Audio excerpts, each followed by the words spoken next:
अब एक स्प्रिंग के केस को देखते हैं। ये एक स्प्रिंग है जिसकी नॉर्मल लेंथ इस पॉइंटर से हमने दिखाई हुई है और इस स्प्रिंग की नॉर्मल लेंथ को हम L नॉट से रिप्रेजेंट करते हैं। हम देखेंगे कि वेरिएबल फोर्स स्प्रिंग का कैसे वर्क डन कैलकुलेट करने के मेथड को चेंज कर देता है। अब एक फोर्स लगाकर इस स्प्रिंग की लेंथ को हम इंक्रीज करते हैं। तो जब हम फोर्स लगाकर इस स्प्रिंग की लेंथ को इंक्रीज करेंगे तो हमको अपने हाथ पर इस स्प्रिंग का रिएक्शन फोर्स, जिसे हम रिस्टोरिंग फोर्स भी कहते हैं, वो फील होगा। क्योंकि ये स्प्रिंग जब एक्सटेंड होती है तो इसके अंदर एक फोर्स पैदा हो जाता है जो इसके एक्सटेंशन को अपोज करता है और उस रिस्टोरिंग फोर्स की डायरेक्शन हमारे फोर्स से ठीक उल्टी होती है। तो मैंने यहाँ पर फोर्स लगाकर इस स्प्रिंग की लेंथ को इंक्रीज किया और इस स्प्रिंग की लेंथ के एक्सटेंशन से इसके अंदर एक फोर्स जनरेट हुआ जो Fr से रिप्रेजेंटेड है और ये ऊपर की ओर डायरेक्टेड है। इस स्प्रिंग के फोर्स को मेरे हाथ पर बहुत क्लियरली मैं एक्सपीरियंस कर सकती हूँ। तो ये एक्सपेरिमेंट आप घर पर भी करके इस फोर्स को एक्सपीरियंस कर सकते हैं। अब इस रिस्टोरिंग फोर्स का नेचर बहुत इंटरेस्टिंग है। ये रिस्टोरिंग फोर्स इस स्प्रिंग के एक्सटेंशन के डायरेक्टली प्रोपोर्शनल होता है। मतलब जितना ज़्यादा स्प्रिंग को लंबा करेंगे ये उतनी ही स्ट्रेंथ के साथ इसके एक्सटेंशन को अपोज करता है। तो मेरे फोर्स को बिना इस स्प्रिंग को एक्सेलरेट किए बहुत स्लोली इंक्रीज करने के लिए इसकी लेंथ को उतना ही फोर्स नीचे की ओर लगाना पड़ता है जितना फोर्स स्प्रिंग का रिस्टोरिंग फोर्स इसकी लेंथ को इंक्रीज करने से बचाने के लिए ऊपर की ओर लगा रहा है। यानी मेरा फोर्स इस रिस्टोरिंग फोर्स के बराबर होगा अगर मैं स्प्रिंग को बहुत धीमे धीमे एक्सटेंड करूं इस तरीके से, विदाउट एनी एक्सेलरेशन। अब इस फोर्स को, जिसकी वैल्यू लगातार बदल रही है, जैसे जैसे स्प्रिंग की लेंथ इंक्रीज हो रही है वैसे वैसे रिस्टोरिंग फोर्स बढ़ रहा है और उसी के साथ मुझे अपना फोर्स भी बढ़ाना पड़ रहा है अगर मैं स्प्रिंग की लेंथ को बढ़ाना चाहती हूँ। तो मेरा फोर्स और स्प्रिंग का फोर्स दोनों एक्सटेंशन के साथ बढ़ रहे हैं। ऐसे केस में वर्क डन कैसे कैलकुलेट करेंगे, आज हम वो सीखेंगे। हम integration method, mathematical tool integration के बारे में सीखेंगे। तो ये एक स्प्रिंग है जिसकी ये नेचुरल लेंथ है और इसके साथ एक मास को भी अटैच करके हम स्प्रिंग मास सिस्टम को एक साथ देख लेते हैं, क्योंकि हमारे न्यूमेरिकल्स स्प्रिंग मास सिस्टम पर बेस्ड होते हैं। तो मैंने इस मास पर एक फोर्स F लगाया और इसकी लेंथ को इंक्रीज करके L नॉट से L लेंथ बढ़ाकर कर दी। तो अब मैंने जो फोर्स लगाया, जैसा कि हमने अभी देखा कि मेरा फोर्स इस रिस्टोरिंग फोर्स के बराबर होगा अगर मुझे इस स्प्रिंग को और इस मास को बिना एक्सिलरेट किए कांस्टेंट वेलोसिटी से, बहुत स्लो वेलोसिटी से, मतलब नेग्लिजिबल वेलोसिटी से अगर मुझे इसे इंक्रीज करना है इसकी लेंथ को, जिससे कि कोई और एनर्जी, पोटेंशियल एनर्जी के अलावा काइनेटिक एनर्जी बीच में पिक्चर में नहीं आए। तो मुझे इसकी वेलोसिटी को नेग्लिजिबल रखते हुए बहुत धीमे धीमे इस मास को फोर्स लगाकर इंक्रीज करना है। रिस्टोरिंग फोर्स का नेचर मैंने कहा कि बहुत इंटरेस्टिंग होता है। एक्सटेंशन, एक्स टर्म एक्सटेंशन को रिप्रेजेंट कर रहा है, यहाँ पर स्प्रिंग की लेंथ की इंक्रीज को रिप्रेजेंट कर रहा है। तो जितना ज़्यादा इसकी लेंथ इंक्रीज होती है, इसको वापस अपनी लेंथ पे रिस्टोर करने के लिए जो फोर्स इस पे पैदा होता है वो फोर्स उतना ही स्ट्रांग होता जाता है। यानी एक्सटेंशन के साथ साथ रिस्टोरिंग फोर्स भी बढ़ता है। तो अगर मुझे इसे आगे बढ़ाना है, इसको इलोंगेट करना है, तो मेरा फोर्स लगातार इस फोर्स के बराबर बना रहेगा, तभी ये स्प्रिंग लंबी हो पाएगी। लेकिन यहाँ पर वेलोसिटी बराबर नेग्लिजिबल बनी हुई है, बहुत स्लोली इसकी लेंथ को इंक्रीज करना है, ठीक है। तो अब रिस्टोरिंग फोर्स, हुक्स लॉ कहता है कि restoring force increase in length के डायरेक्टली प्रोपोर्शनल होता है, और जब आप रिस्टोरिंग फोर्स के इस प्रोपोर्शनैलिटी साइन को हटाते हैं, एक्सटेंशन के डायरेक्टली प्रोपोर्शनल है, इसे हटाते हैं, तो एक कांस्टेंट यहाँ पे लगाते हैं जिसको हम स्प्रिंग कांस्टेंट कहते हैं या फोर्स कांस्टेंट कहते हैं। इसके बारे में हम 10th में भी पढ़ चुके हैं कांटेक्ट फोर्स टॉपिक में। तो अब ये रिस्टोरिंग फोर्स या मेरे फोर्स का वर्क डन कितना होगा कैलकुलेट करना फोर्स इनटू डिस्प्लेसमेंट फॉर्मूले को यूज करके पॉसिबल नहीं है। क्यों? क्योंकि जैसे जैसे लेंथ बढ़ रही है फोर्स बदल रहा है, तो हम डिस्प्लेसमेंट को यानी point of application of force के डिस्प्लेसमेंट को सीधे सीधे फोर्स से मल्टीप्लाई नहीं कर सकते। फोर्स कांस्टेंट नहीं है, लगातार चेंज हो रहा है। तो इसको करने के लिए बिल्कुल डिफरेंट मेथड यूज करना पड़ता है। अगर मैं सिंपल लैंग्वेज में कहूँ तो मैं इसके एक्सटेंशन प्रोसेस को बहुत छोटे छोटे पार्ट्स में डिवाइड कर लूँगी और इसकी लेंथ की इंक्रीज को छोटे छोटे एलिमेंट्स में डिवाइड करके हर एलिमेंट, हर छोटी इंक्रीज का वर्क डन अलग कैलकुलेट करूँगी। कैसे? देखो, स्प्रिंग की ये नेचुरल लेंथ है, फोर्स एक्सर्ट करके इसकी लेंथ को x यूनिट बढ़ा दिया गया, ठीक।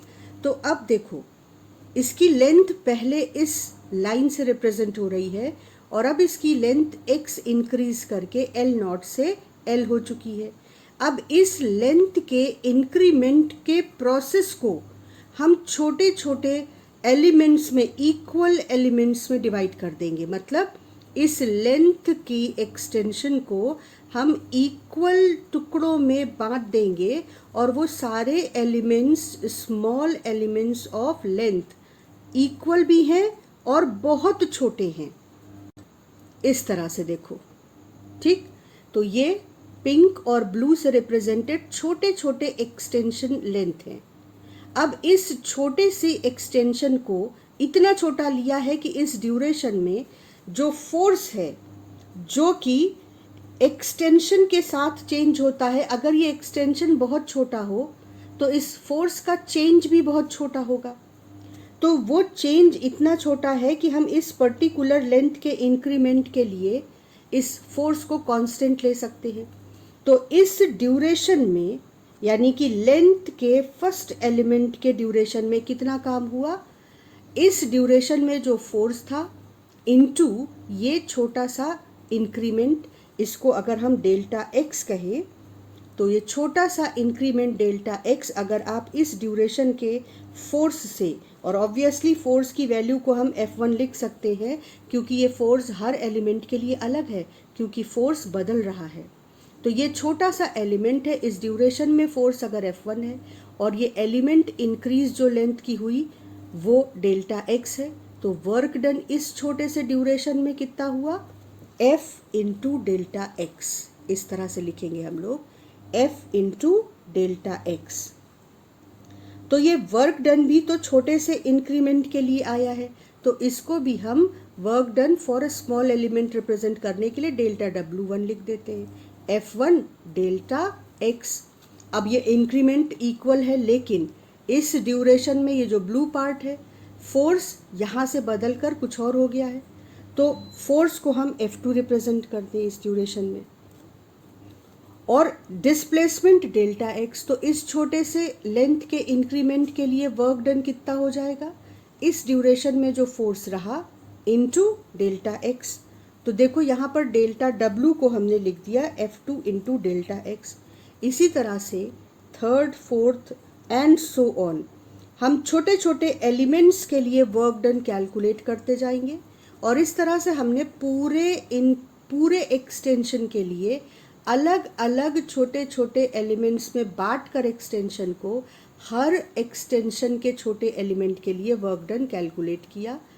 तो पूरे प्रोसेस में कितना काम हुआ, इसके लिए उन सारे छोटे छोटे वर्क डन को जोड़कर टोटल वर्क डन निकालेंगे। इस तरह से टोटल वर्क डन, ये सारे वर्क डन जो छोटे एलिमेंट्स के लिए हुए, इन सब को। तो एक तरीके से कहो कि हमने पूरे प्रोसेस को बहुत लंबा कर लिया कि हम पूरी एक्सटेंशन में अगर फोर्स बदल रहा है तो हमने बहुत छोटे छोटे एक्सटेंशन के एलिमेंट्स लिए। उस ड्यूरेशन में हर छोटे एक्सटेंशन में F1, F2, F3 उस डेल्टा एक्स के ड्यूरेशन में for the time being constant रहा। तो हमने पहले एलिमेंट के लिए F1 डेल्टा एक्स काम कैलकुलेट किया, दूसरे एलिमेंट के लिए F2 delta x and so on.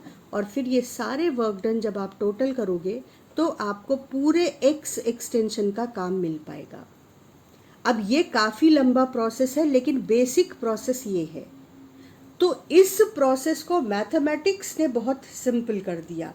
उन्होंने हमको एक टूल दिया। जैसे अगर आपको वेजिटेबल्स कट करनी है तो आप नाइफ का यूज़ करते हैं, टूल है। उसी तरह से मैथमेटिक्स ने हमको टूल दिया जिसे हम इंटीग्रेशन कहते हैं। और ये इंटीग्रेशन क्या करता है, इस पूरे प्रोसेस को इसी तरह से, प्रोसेस तो यही है। इंटीग्रेशन का मतलब सम करना। किसका सम करना? सारे वर्क डन का सम करना। वर्क डन कौन से? इन छोटे एलिमेंट्स के जो काम थे उन सबको सम करना। पर इतना लंबा प्रोसेस नहीं, हमको एक टूल के तरह से एक इंटीग्रेशन का प्रोसेस लेना है। और मैथमेटिक्स ने हमको बताया कि अगर तुम इस फॉर्मूले को यूज़ करो तो ये पूरा काम कुछ लाइंस में हो सकता है, इतना लंबा नहीं करना पड़ेगा। तो चलो देखते हैं कि ये इंटीग्रेशन प्रोसेस क्या है। इंटीग्रेशन प्रोसेस में हम क्या करते हैं कि ये पहले L0 नेचुरल लेंथ थी और ये पूरी लेंथ जो हम एक्सटेंड करना चाहते थे यहाँ तक, L तक, ये पूरी लेंथ एक्सटेंड करने के बाद ये लेंथ हो जाती है स्प्रिंग की। ठीक, तो हम क्या करेंगे कि हम इस पूरे प्रोसेस को एक स्लो मोशन की तरह ऑब्जर्व करेंगे। इस प्रोसेस को हम x डिस्टेंस तक, जब लेंथ इंक्रीज हुई, स्प्रिंग धीरे धीरे लेंथ इंक्रीज कर रहे हैं उसकी हम, जब लेंथ x डिस्टेंस तक पहुंची तो हमने इस प्रोसेस को एक तरीके से कहो फ्रीज किया। और हमने कहा कि अच्छा, जब ये x डिस्टेंस लेंथ इंक्रीज हो गई है, ये इंक्रीमेंट L0 प्लस x है बेटा, मतलब L0 में ये x डिस्टेंस ऐड हो गई है ना, एक्सटेंशन x है। तो ये टोटल लेंथ क्या है? L0 plus x। तो जब L0 से लेंथ बढ़कर L0 प्लस x हो गई तो हमने कहा कि अब देखते हैं कि इसके ऊपर रिस्टोरिंग फोर्स कितना लग रहा है। तो अगर एक्सटेंशन x था तो इस पर रिस्टोरिंग फोर्स लगा kx। ठीक, अब हमने कहा कि इसका जब फोर्स kx है, उस टाइम पर अगर हम इसे बहुत छोटा सा एक एक्सटेंशन दें, इतना छोटा कि वो नेग्लिजिबल है एक्सटेंशन, तो जो फोर्स है वो उसका चेंज भी नेग्लिजिबल होगा। यानी फोर्स को हम लगभग kx मान सकते हैं इस छोटे से इंक्रीमेंट ऑफ लेंथ के लिए। ये इतना छोटा है इसलिए हमने इसको एक सिंबल भी स्पेशल दिया, dx। d stands for change in length x।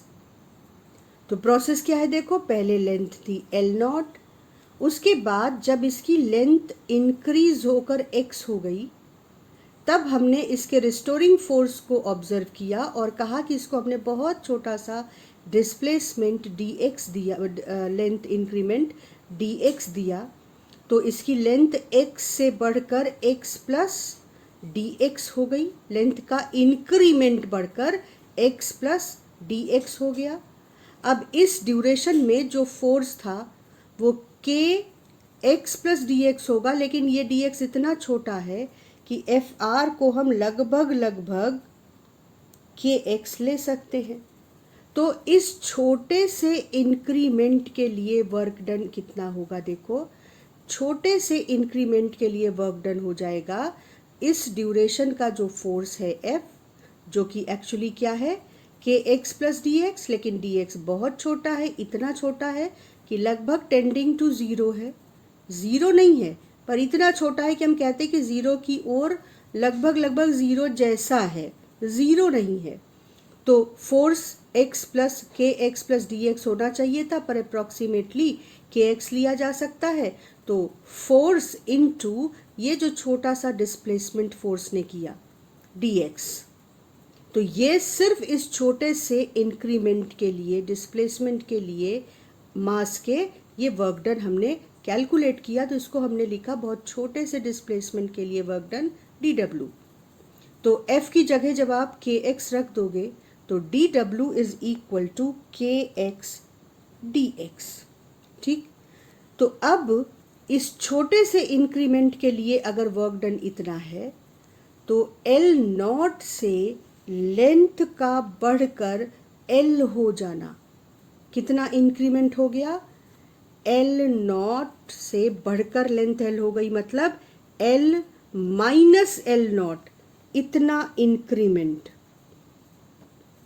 L minus L not, इतने एक्सटेंशन के लिए क्या होगा वर्क डन, ये कैलकुलेट करने के लिए मैथ्स ने कहा कि हम एक स्पेशल ऑपरेटर यूज करेंगे, वो आपको एक लाइन में आंसर दे देगा।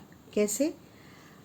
Work done for very small element is के एक्स डी एक्स। तो पूरी इंक्रीमेंट के लिए, इंक्रीमेंट मतलब इंक्रीज इन लेंथ, तो पूरी इंक्रीमेंट कितनी है, L नॉट से L हो गया, तो कितना लंबा हो गया spring, L minus L not. तो इसको अगर हम कैपिटल X कहते तो इतनी इंक्रीमेंट के लिए जो वर्क डन कैलकुलेट करना है वो ये जो स्नेक की तरह सिंबल है वो काम हमारा कर देगा। कैसे?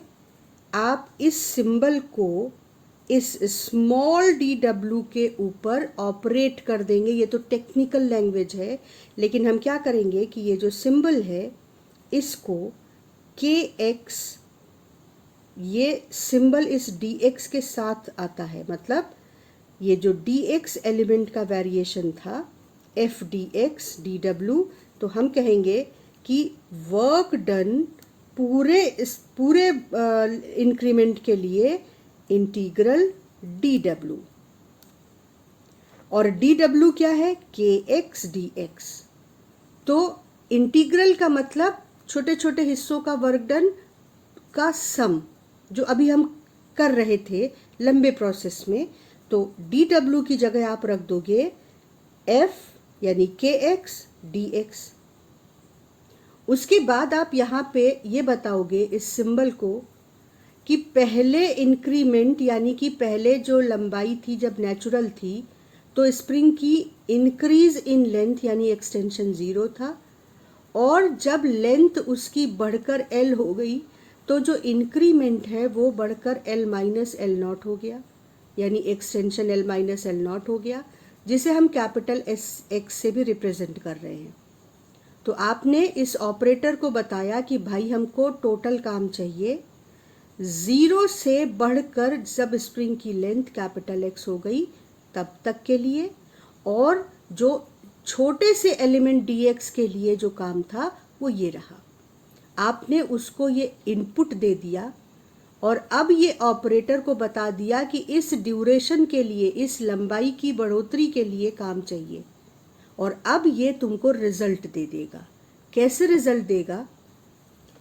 ये जो इंटीग्रेशन है एक जादूगर की तरह है, ये देखेगा कि अच्छा छोटे से एलिमेंट के लिए काम dw था, तो पूरे इंक्रीमेंट या एक्सटेंशन के लिए काम छोटे से dw काम को आप पहले उसका f dx फॉर्मूला लिख देंगे, फिर f की जगह kx लिख देंगे, और फिर वो कहेगा अच्छा कहाँ से कहाँ तक इंक्रीमेंट हुआ, एक्सटेंशन जब ओरिजिनल लेंथ थी, नेचुरल लेंथ थी, तो एक्सटेंशन 0 था, बढ़कर एक्सटेंशन उसका x हो गया। तो f dx को 0 से x के बीच वो कहेगा कि मैं इंटीग्रेट कर दूंगा सारे छोटे छोटे dw, मैं इसको इंटीग्रेट कर दूंगा और तुम्हें सीधे रिजल्ट दे दूंगा। और इसके रिजल्ट के लिए आपको एक पूरी टेबल मिलती है जो आपको याद करनी पड़ती है। ये टेबल कहती है कि अगर x की पावर n dx इस इंटीग्रेशन ऑपरेटर को मिलेगा तो वो रिजल्ट देगा x की पावर n+1 अपॉन n+1। यानी जो काम छोटे छोटे वर्क डन हम पहले अलग अलग कैलकुलेट करके सम कर रहे थे, उसने कहा कि सम मैं कर देता हूं तुम्हारे लिए। ये रहा रिजल्ट। तो अब इस रिजल्ट को हम यहाँ यूज करेंगे सीधे, ये फॉर्मूला सीधे यूज करेंगे। यहाँ पर के एक्स डी एक्स में के एक कांस्टेंट है, तो जितने भी कांस्टेंट टर्म्स होते हैं उनको हम इस इंटीग्रेशन ऑपरेटर से बाहर ले आते हैं, क्योंकि इंटीग्रेशन ऑपरेटर उन कांस्टेंट टर्म्स पर ऑपरेट नहीं करता, उनको कोई फर्क नहीं डालता है। वो सिर्फ इस एक्स डी एक्स से मतलब रखता है कि ये जो एक्सटेंशन है ये कहाँ से कहाँ तक बदला, और इस ड्यूरेशन के लिए तुम्हें वो काम कैलकुलेट करके दे देगा। तो हमने के को बाहर किया, एक्स डी एक्स हमारे सामने है। अब इस ऑपरेटर के लिए ये x की पावर 1 है और उसे पता है कि x की पावर n हो तो रिजल्ट होगा x की पावर n+1 अपॉन n+1। तो अगर n की जगह पर आप वैल्यू 1 रखो तो x की पावर n+1 यानी 1+1 अपॉन n+1, ये हो जाएगा result integral x D x का।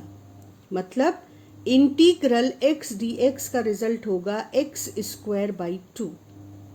तो उसने कहा कि वर्क डन मैं कैलकुलेट करके दे देता हूँ, ये है छोटे से इंक्रीमेंट का वर्क डन। तो 0 से x ड्यूरेशन के लिए, इतने एक्सटेंशन के लंबे एक्सटेंशन के लिए आपका जो काम है वो x²/2 होगा।